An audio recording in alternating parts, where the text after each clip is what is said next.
Bonjour à toutes et tous. Merci de nous avoir rejoints pour cette conférence pour découvrir notre classe préparatoire Art, Design et Médias. Pendant une petite demi-heure, on va essayer avec Mathilde de vous présenter ce programme et de répondre à vos questions. On va commencer par se présenter. Je m'appelle Anne-Charlotte Coupin, je suis responsable du recrutement des étudiants à l'école de design en admission parallèle et les étudiants internationaux. Et je suis Mathilde Perrault et donc je suis responsable pédagogique de la classe préparatoire Art, Design et Médias. Merci. Et donc, avant de commencer à vous parler vraiment de ce programme préparatoire, un petit mot rapidement sur l'école de design Nantes-Atlantique. Donc, l'école de design Nantes-Atlantique a été créée à la fin des années 80. C'est un établissement d'enseignement supérieur privé à but non lucratif. L'école est membre de la Conférence des grandes écoles. Depuis janvier 2022, l'école a été labellisée ESPIG. ESPIG, c'est pour Établissement d'enseignement supérieur privé à intérêt général. L'école prépare à l'obtention de 2 diplômes, le diplôme de design Bac+5 de l'école qui est visé par le ministère de l'enseignement supérieur, qui confère le grade de licence et qui est enregistré au RNCP niveau 7, et le diplôme national des métiers d'art et de design qui s'appelle en acronyme le DENMAD. Il s'agit d'un Bac+3 qui lui est contrôlé par l'État. L'école est partenaire de la CCI, donc de la Chambre de commerce Nantes-Saint-Nazaire, et est soutenue pour son CFA, donc Centre de formation des apprentis, par la région des Pays de la Loire. Et l'école est associée à Nantes Université. Donc Mathilde, je vais te laisser nous parler justement de cette classe préparatoire et de sa position, je dirais, dans notre schéma des études. Tout à fait. Alors, la classe préparatoire, c'est une année effectivement de préparation pour pouvoir entrer dans des études supérieures de design. Il y a plusieurs possibilités d'orientation à l'issue de cette classe préparatoire, donc à la fin de l'année. Soit effectivement opter pour un diplôme Bac+5 que nous proposons à l'école de design qui s'effectue en 2 étapes. D'abord un bachelor en 3 ans qui vous permet d'acquérir l'ensemble des outils fondamentaux en fonction de la filière métier que vous choisissez. Et puis ensuite, 2 ans de master qui vous amène à effectivement un diplôme Bac+5, donc de master. La deuxième possibilité, c'est d'entrer dans une formation qui s'appelle donc le DNMAD, qu'Anne-Charlotte vient de vous décrire. Nous en proposons 4 à l'école. C'est un diplôme qui s'effectue donc sur 3 ans, une formation qui dure 3 ans et qui vous offre la possibilité, à partir de la 3e année, éventuellement, d'effectuer une année en apprentissage ou bien une classe internationale, donc avec un enseignement en anglais. Ce diplôme donc DNMAD offre un grade de licence, donc Bac+3. La 3e possibilité, c'est effectivement à l'issue de la classe préparatoire de postuler dans d'autres établissements, d'autres types de formations et notamment de postuler via des concours de grandes écoles en France. Et effectivement, l'ensemble des enseignements qui vont être proposés dans cette classe préparatoire vont amener les étudiants non seulement à travailler sur leur orientation possible, leur choix personnel d'orientation, et puis vous préparer potentiellement à passer ces concours et ces épreuves d'admissibilité et d'admission. Merci beaucoup. Si vous avez des questions, n'hésitez pas à utiliser l'outil qui s'appelle Q&R. On y répondra à la fin de la présentation.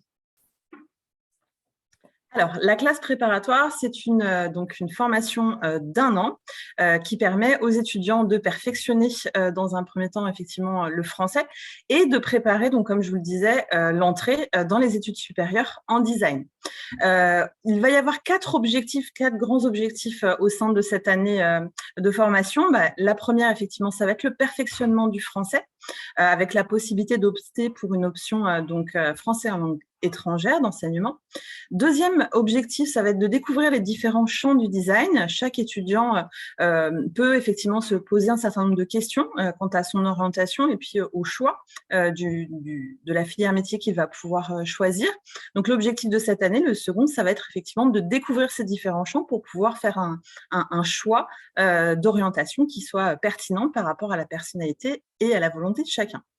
Troisième objectif, ça va être effectivement de préparer sa candidature au sein de ce programme. Donc, on va avoir un enseignement au cours de l'année qui va permettre de réfléchir on va dire, au choix de chaque étudiant. Hein, chaque étudiant a un parcours personnel qu'il va falloir mettre en évidence, mettre en valeur, et puis croiser les différentes compétences que ces étudiants peuvent d'ores et déjà avoir, afin de préparer au mieux un dossier de candidature qui comportera des travaux et puis une lettre de motivation. Et enfin, quatrième objectif, ça va être la découverte des outils de techniques de représentation et l'initiation à une démarche de projet en design. Concrètement, ça signifie qu'on va vous enseigner différentes manières de pouvoir vous exprimer à travers le dessin, la maquette et puis le projet. Donc ça, c'est les 4 objectifs effectivement de cette année de préparation. Alors, cette année de classe préparatoire va vous permettre d'acquérir un certain nombre de compétences. Ces compétences, on va les articuler autour de 3 pôles de manière générale, plus un pôle qui sera optionnel en fonction de chaque candidat. Premier pôle d'enseignement, ça va être les enseignements artistiques et les outils d'expression. Donc, comme je vous le disais, on va acquérir un ensemble d'outils, de fondamentaux qui vont permettre de pouvoir s'exprimer à travers le dessin et puis différentes techniques de dessin. Donc, ça va passer par une expérimentation d'outils, de modes de représentation, également de différents matériaux. On a la chance de pouvoir avoir au sein de l'école un atelier maquette qui propose un ensemble d'outils et de matériaux qui permettent de pouvoir s'exprimer aussi par le volume. Vous allez découvrir également de la technique photo. Cet enseignement permet éventuellement dans la suite de l'année de pouvoir faire vous-même les clichés de vos projets, notamment pour les mettre en valeur, les valoriser. Des outils numériques et puis la découverte des fondamentaux en infographie, à savoir notamment la suite Adobe qui permet de s'exprimer avec des outils informatiques. Donc ça, c'est le premier pôle qui va vous permettre de découvrir vraiment un ensemble d'outils, une palette d'outils pour pouvoir ensuite vous en emparer pour vous exprimer. Deuxième pôle, le projet. L'objectif de cette classe préparatoire, c'est de vous préparer à entrer dans une formation en design. Donc, on va découvrir au cours de cette année la méthodologie d'un projet en design. Qu'est-ce que ça signifie de construire un projet de design avec différentes étapes qui vont permettre d'aboutir à la fin à une proposition qui sera pertinente par rapport au sujet traité. Cette méthodologie, elle va être associée à des pôles différents, à différentes filières métiers. On va pouvoir du coup vous faire découvrir les filières métiers qui sont proposées à l'école, notamment à travers le design d'espace, donc la scénographie, l'architecture d'intérieur, le design graphique, donc graphisme animé, donc le motion ou bien print, le design numérique, donc le game notamment, et puis l'UX design, et enfin le design de produits transport. Je précise que l'ensemble de ces enseignements sont réalisés par des enseignants, des intervenants qui sont professionnels et qui ont donc un regard assez précis sur les compétences attendues aujourd'hui dans le monde du travail. Et enfin, un atelier portfolio et préparation au concours. Donc, en parallèle de toute l'acquisition de ces fondamentaux, on va construire petit à petit le portfolio personnel, donc le dossier de travaux de chaque étudiant et se préparer au mieux à chaque type de candidature des étudiants. Associés à ces 2 pôles d'enseignement, on va retrouver des enseignements généraux et de la découverte culturelle. On va notamment proposer aux étudiants de l'expression écrite et orale. L'objectif, c'est d'associer ces enseignements à ce qu'ils vont faire par ailleurs dans les projets. Et donc, de réfléchir à comment exprimer certaines idées, les argumenter, les construire. Une découverte aussi de l'histoire de l'art et du design, donc avec des éléments fondamentaux qui vont commencer à poser un petit peu les bases historiques de l'histoire de l'art et du design. Et enfin, de la découverte culturelle. On propose au sein de cette formation un ensemble de visites, à la fois au cœur de la ville de Nantes et puis au cœur de certains musées emblématiques qui permettent de découvrir à la fois la culture et à la fois des œuvres emblématiques de l'art et du design. Et enfin, dernier pôle qui est effectivement optionnel en fonction de chaque étudiant et de son niveau de français, il y a associé à cette formation des cours de français en langue étrangère et notamment de manière assez importante, surtout sur le début d'année, pour voilà, tout de suite pouvoir commencer à développer un petit peu ses compétences en français et pouvoir s'exprimer au fur et à mesure de la formation sur les différents projets. Donc, ces cours sont optionnels en fonction effectivement du fait que l'étudiant ait validé un niveau B2 en français. Merci beaucoup. Et donc là, vous avez voilà, quelques exemples de ces différents pôles d'enseignement, donc avec la représentation, notamment avec les outils d'expression. Ça peut passer effectivement par du dessin d'observation, mais pas que, hein, puisqu'il y a effectivement un ensemble d'enseignements qui vont permettre de traiter de la couleur, notamment de la représentation en volume, en perspective. On passe également aussi sur des projets par la maquette, parce que pouvoir s'exprimer, ça passe par le dessin, mais pas que. La maquette est un excellent outil pour pouvoir construire des projets. Donc, on permet aussi aux étudiants au cours de cette année de découvrir cette possibilité de pouvoir construire par la maquette des projets avec différents types de matériaux.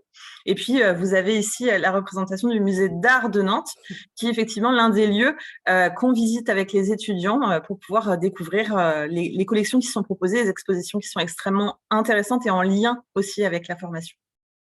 Merci beaucoup Mathilde. Donc, n'hésitez pas si vous avez des questions à nous les poser via l'outil QR. À présent, un petit mot sur la vie à Nantes, sur la vie étudiante à Nantes. Donc déjà, Nantes est située dans l'ouest de la France. Il faut compter à peu près 2 heures de train pour rejoindre Paris et puis 1 heure pour rejoindre la côte atlantique. Ici, on vous a mis, pour vous donner envie, un petit visuel de la ville de Pornic qui est à peu près donc, à 1 heure de Nantes.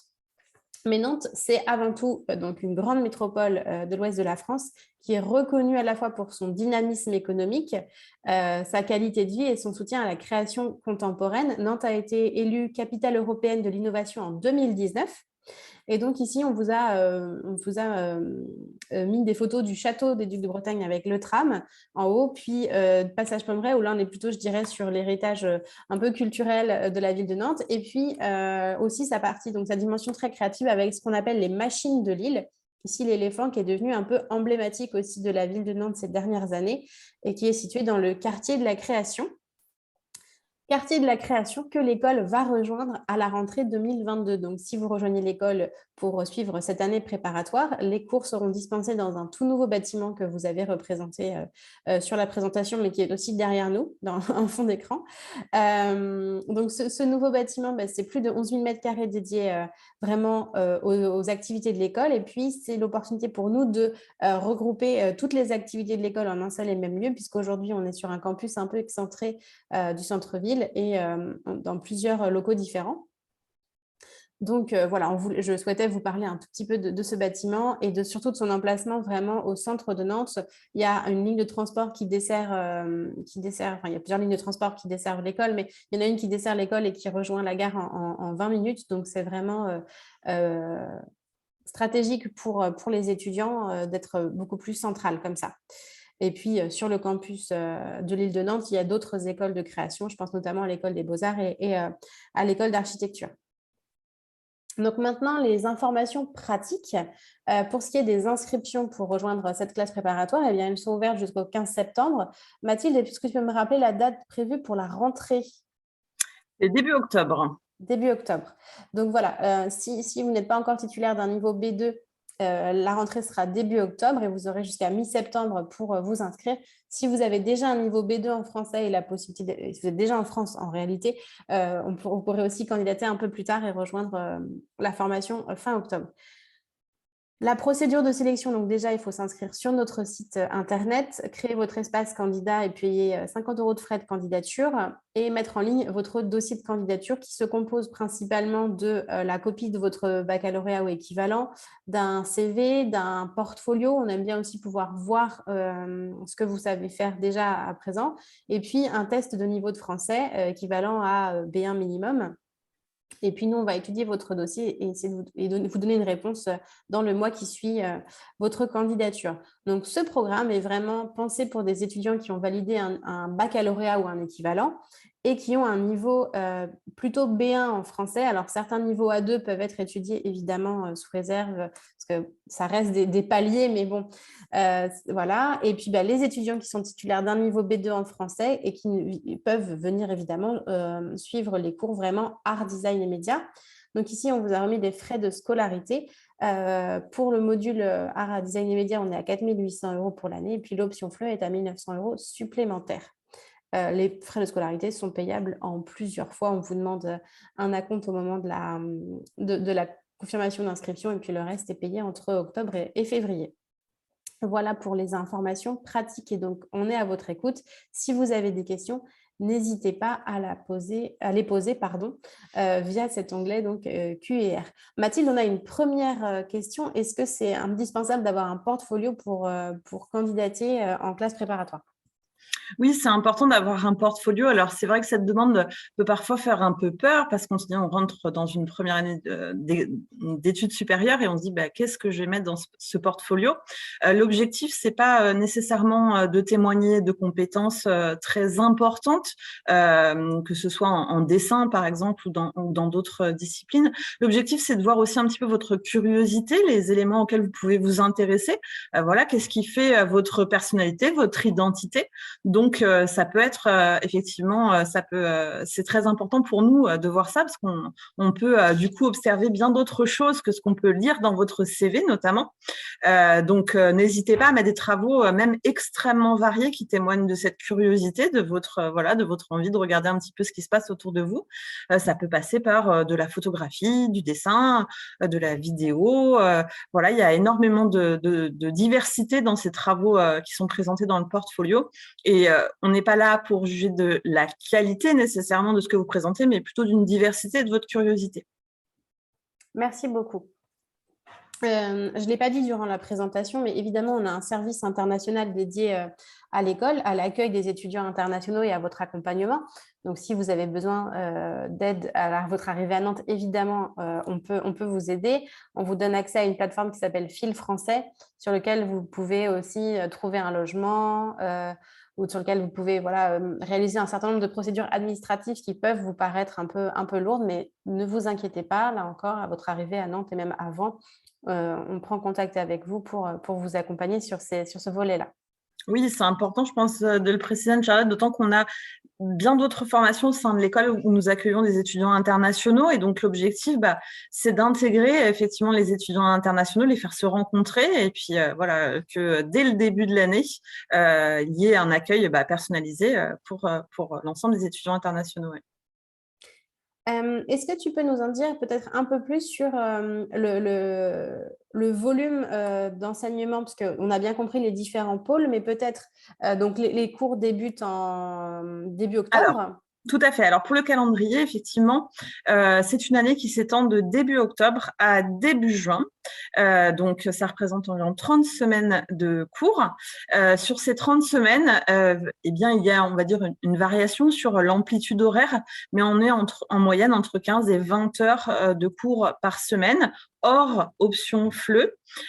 Pour le FLE, eh bien, tout ce qui est français en langue étrangère, excusez-moi pour l'acronyme, eh bien, ça représente un volume horaire qui sera d'une journée hebdomadaire pour les étudiants et un petit peu plus en début d'année, puisque je vous le disais, on va essayer effectivement d'avoir un enseignement un peu plus intensif au mois d'octobre et novembre. Donc, c'est une journée et demie sur ces 2 mois-là. Et puis ensuite, ça représente à peu près une journée par semaine.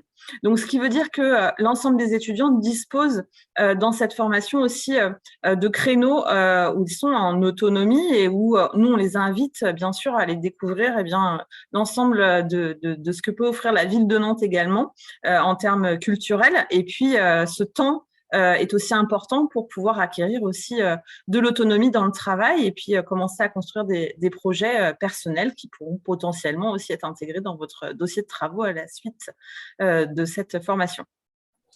Donc, on l'aura compris, cette année de formation, c'est une année de découverte et donc c'est une année aussi d'ouverture. J'insiste sur ce point, Mathilde, parce que oui, tout à fait. Une fois que vous intégrez la formation, vous avez donc les cours de français langue étrangère qui sont là pour vous aider à progresser et à améliorer votre niveau de français, mais on attend aussi de vous un investissement personnel pour voilà, améliorer aussi votre niveau et puis vraiment entamer des études en design. Les études en design, il y a beaucoup de cours, de projets, pardon, en groupe. Donc, c'est important de pouvoir échanger les uns avec les autres.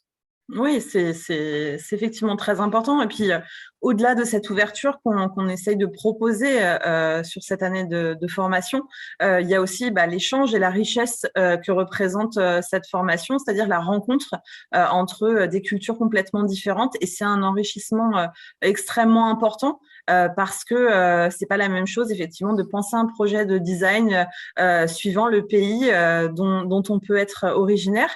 Et donc, ça donne énormément de richesse dans les projets. Donc, c'est une ouverture qui se fait à la fois au sein de la formation, puis vers l'extérieur et puis vers une poursuite d'études par la suite, parce qu'effectivement, il y a beaucoup de travaux de groupe et c'est important de communiquer, de pouvoir s'exprimer, d'échanger, de confronter ses points de vue.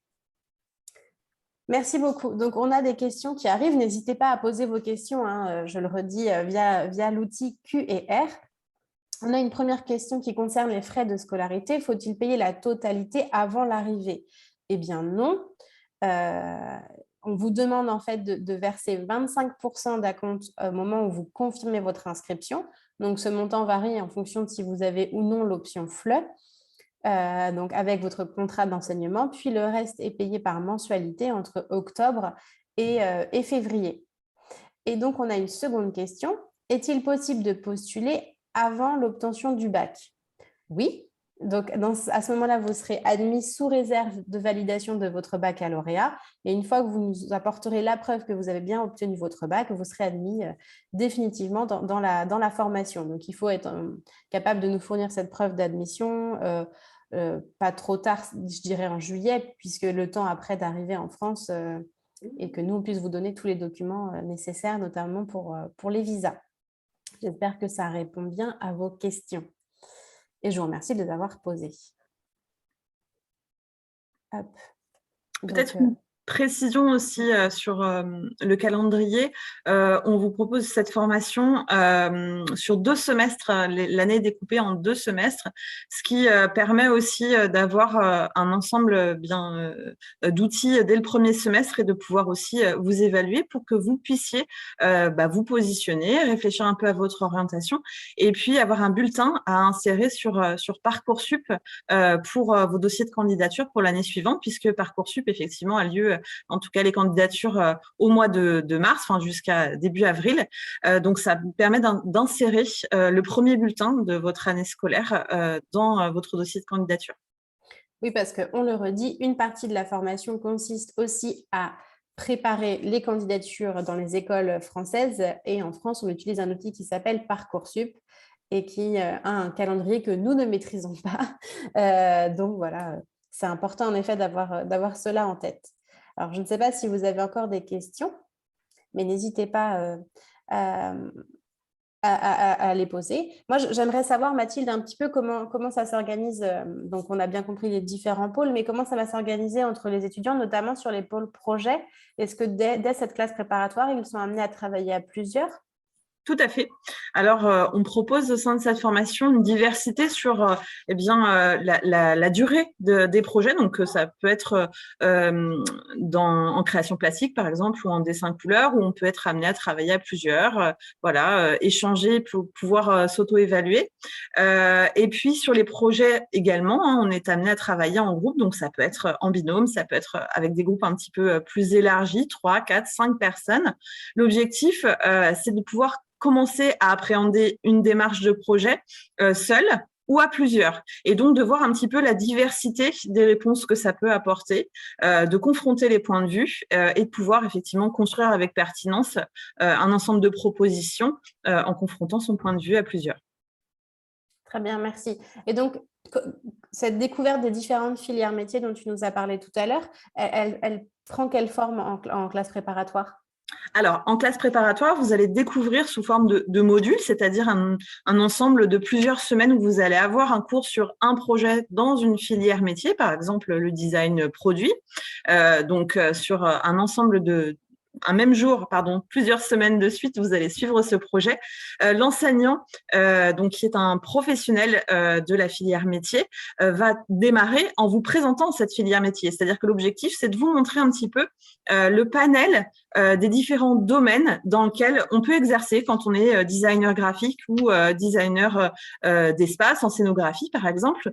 Donc, dans quel contexte on est amené par la suite à travailler pour vous faire d'ores et déjà découvrir un petit peu ces différents domaines et puis ensuite vous faire appréhender cette démarche, les outils qui sont utiles pour un designer numérique, graphique, etc.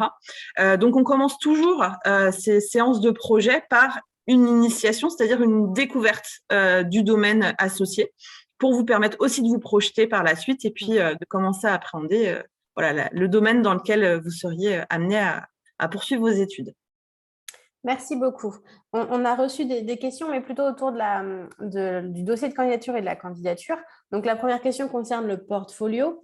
On nous demande s'il faut l'envoyer en soft copy ou hard copy, c'est-à-dire les originaux. La réponse est non. On vous demande en fait de nous transmettre un portfolio dématérialisé, numérique. Donc, vous pouvez photographier, scanner, numériser vos réalisations et nous les envoyer dans un document type document PDF, par exemple, ou des images, si c'est plus facile.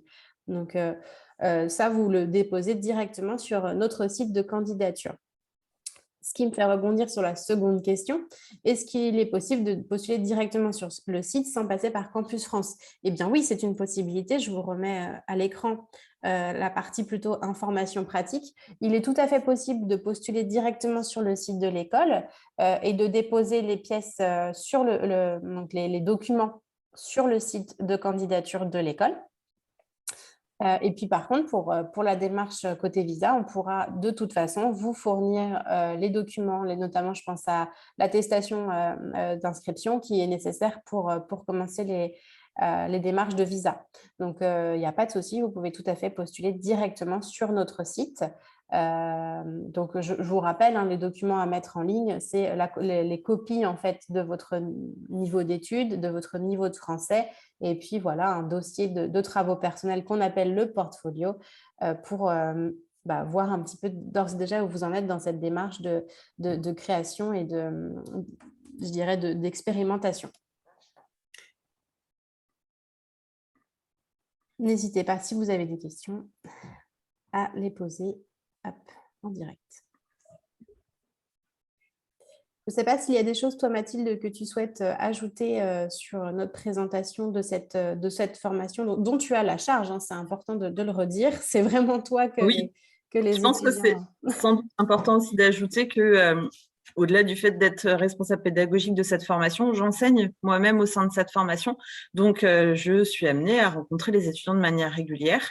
L'objectif, c'est aussi de suivre les étudiants sur différents types d'enseignement et puis de les accompagner au mieux. C'est moi qui accompagne les étudiants sur la préparation de leur dossier, de leur candidature pour la suite de leurs études.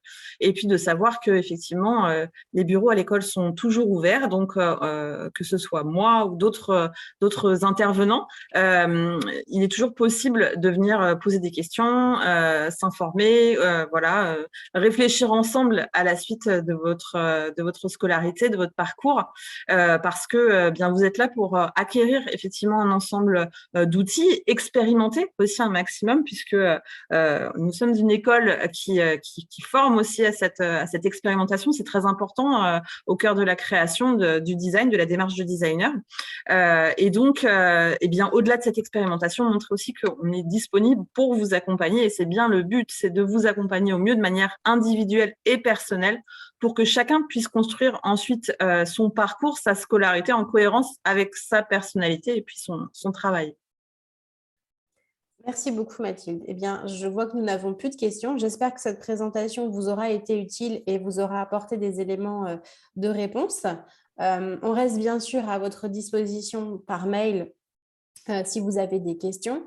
Je ne sais plus si j'ai mis l'adresse, mais il me semble que j'ai dû faire ça. Voilà. Donc, vous pouvez nous contacter à cette adresse admission@l'écolededesign.com. Donc, si vous aviez des questions peut-être plus spécifiques par rapport à votre cas de figure, n'hésitez pas à nous écrire.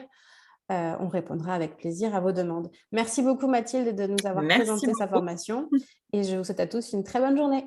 Bonne journée à tous, au revoir. Au revoir.